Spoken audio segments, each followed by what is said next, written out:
오늘 하나님의 말씀 창세기 49장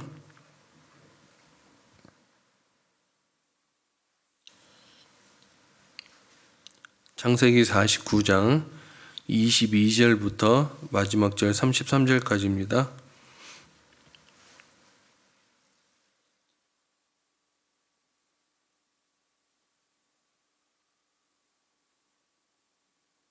창세기 49장 22절부터 마지막 33절까지입니다.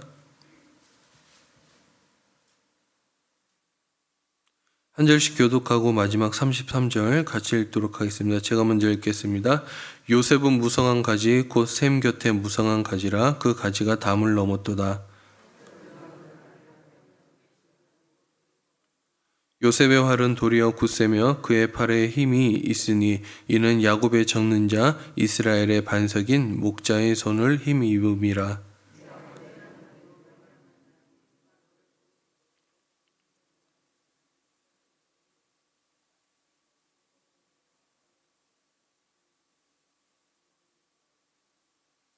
내 아버지의 축복이 내 선주의 축복보다 나아서 영원한 산이 하나 없음같이 이 축복이 요셉의 머리로 돌아오며 그 형제 중 뛰어난 자의 정수리로 돌아오리로다.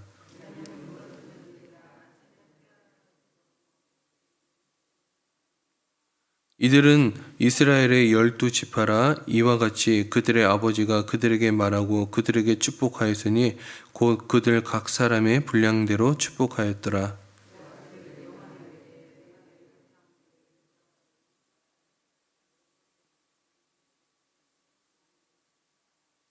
이 굴은 가나안 땅 마므레 앞 막벨라 밭에 있는 것이라. 아브라함이 햇사람 에브론에게서 밭과 함께 사서 그의 매장지를 삼았으므로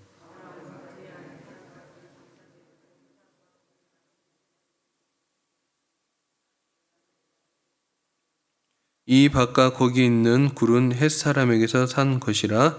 야곱이 아들에게 명하기를 마치고 그 발을 침상에 모으고 숨을 거두니 그의 백성에게로 돌아갔더라. 아멘. 오늘 본문에는요, 야곱의 12아들의 축복에 관한 이야기가 계속 이어지고 있었습니다.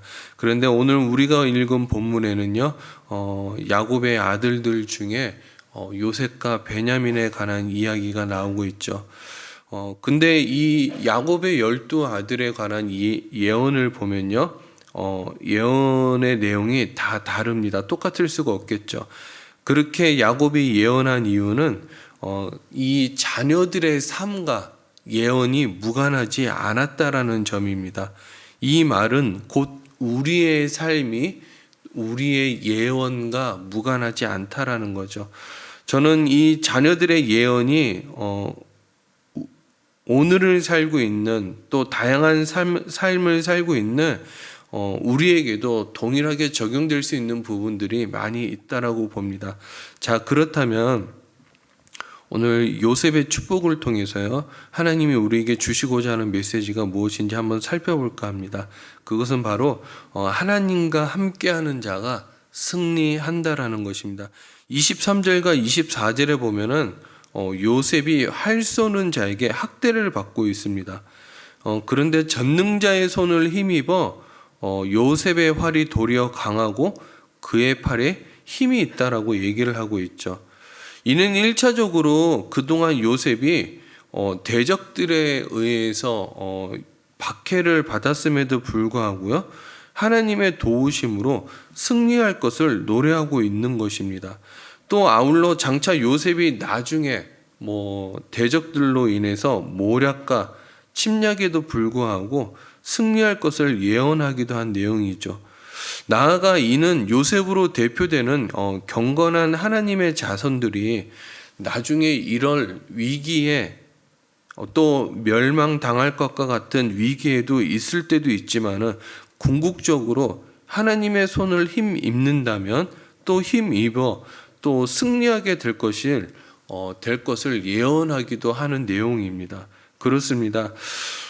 요셉 인생도 마찬가지였지만 우리 인생도 하나님의 손을 힘입는다면 반드시 우리는 승리하게 될 것입니다. 그것은 자신은 약하나 전능하신 하나님께서 우리를 위해서 대신 싸워주시기 때문입니다.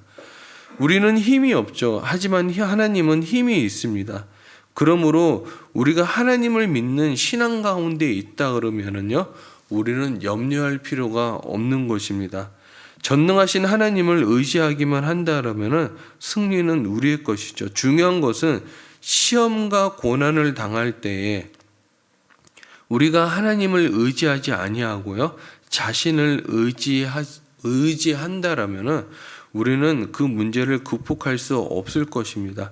그래서 우리는 자신의 무지함, 약함 이런 것들을 인정하고 하나님의 손을 힘입어서 승리할 수 있는 성도님들이 되어야 되겠습니다. 그런데 우리가 이제 또 한번 또 살펴볼 것은요, 축복을 보면요, 요셉의 축복이 유독 다르다라는 것을 알 수 있습니다.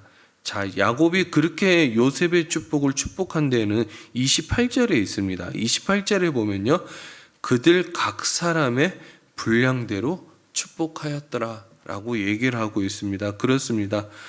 야곱은 아들들에게 마음 내키는 대로 축복하지 않았습니다.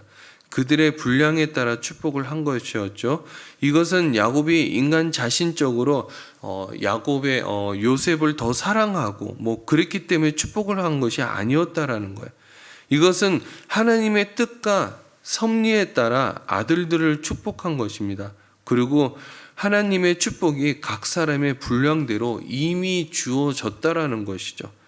전능하신 하나님께서 우리의 분량을 보시고 그에 맞게 축복을 해주십니다. 하나님은 믿음의 분량이 적은 자에게 큰 축복을 베푸시지 않는다라는 거 생각해 보십시오. 종지에다가 항아리에 찰 만큼 물을 부을 수는 없는 것입니다. 마찬가지로 하나님께서 믿음의 그릇을 작게 준비한 사람에게는요, 큰 축복을 내리실 수 없는 거죠. 그러므로 하나님의 풍성한 축복을 받아 누리기를 원한다면요, 우리의 믿음의 그릇을 크게 준비해야 될 줄 압니다. 저는 우리들이 모두 다가 풍성한 축복을 받아 누리기를 원합니다. 그런데요, 지금의 나의 삶의 모습을 보고서 하나님이 나에게 얼마나 축복을 부어주실까는 돌아보지 않고 그냥 하나님 무조건 복만 주시옵소서라고 기도하는 것은 잘못된 것이죠. 말씀을 정리하도록 하겠습니다. 요셉의 축복을 보면서 저는 하나님이 함께하는 자 반드시 승리한다라는 메시지를 전했고요. 요셉의 형제들의 축복을 보면서 하나님이 각 사람의 분량대로 축복해 주셨구나 라는 것을 오늘 두 가지 말씀을 전해드렸습니다. 오늘 두 가지 말씀을 전하면서 그런 생각이 들었어요. 우리 자신의 믿음의 그릇을 늘 살펴볼 필요가 있겠다. 하나님, 자신의 믿음의 그릇은 살펴보지 않고 내 믿음을 성찰해 보지 않으면서 하나님 나에게 그냥 복만 주시옵소서라고 기도하는 것은 잘못된 기도라는 거죠. 저는 여러분들이 다 좋은 복을 받기를 원합니다. 또 풍성한 복을 받기를 원합니다. 그러려면요, 내가 어떻게 하나님 앞에서 믿음의 그릇을 크게 할 수 있을지를 늘 나 자신을 살피고 하나님 앞에 나 자신의 드림이 있어야 된다라는 것이죠. 저는 여러분들이 늘 어떠한 삶에서도 겸손하고 자만하지 않고 오만하지 않고 거만하지 않았으면 좋겠어요. 그리고 우리가 늘 말씀을 통해서 나 자신을 비추어 볼 때요, 내 믿음의 그릇이 어디쯤 있는지를 늘 살펴보면서 하나님께 풍성한 복, 하나님 은혜의 복을 받는 여러분들이 되길 주의 이름으로 축복합니다. 자, 우리 함께 기도하도록 하겠습니다.